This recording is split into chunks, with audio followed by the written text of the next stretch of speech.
Let's make plaid in Adobe Illustrator. To start, you need 2 or more colors and a vertical stripe pattern. The stripe pattern looks best when it's made up of symmetrical stripe groups. So here I have 2 groups, the Champagne and Merlot group and the red and pink group, and each group has 5 stripes and is symmetrical. Bringing in the align window, I'm centering these stripes horizontally and then distributing spacing with 0 pixels between each stripe, which just brings the stripes together like a family at Christmas. Now I'm just duplicating the stripes to fill the artboard, and then with the properties window, transforming those dimensions into a square. Okay, pay attention. With everything still selected, I'm copying with Command C, locking that first layer, then pasting in place on the second layer using Command Shift V. Holding Shift, I'm rotating that second layer of stripes so that they are horizontal. Now we got to create some swatches. So I'm selecting all of my colors, pulling in the swatch window, and then hitting that folder icon to create a new swatch group. We made 4 color swatches. Now we need 4 patterns. So under Object, Pattern, Make, you're going to create a new pattern that is 20 by 20 pixels. It needs to be small. Now with the rectangle tool, I'm clicking inside the pattern window and creating a rectangle that is 5 by 5 pixels. Those dimensions can change. They just need to be 1/4 the dimensions of the pattern window. And now with the pen tool, I'm deleting that corner anchor point to create a triangle,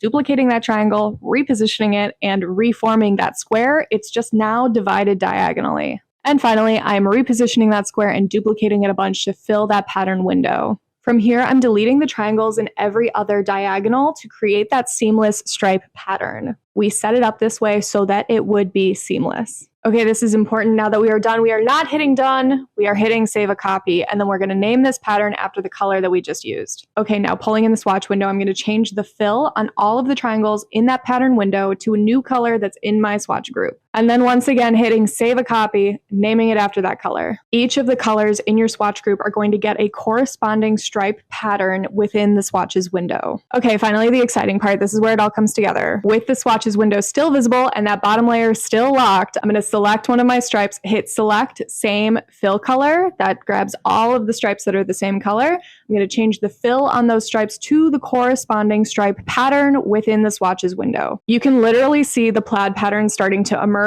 as I do this with more of my colors. Once you've done all the colors, there you have it, your very own plaid. Drop any questions in the comments and follow along for more design tutorials.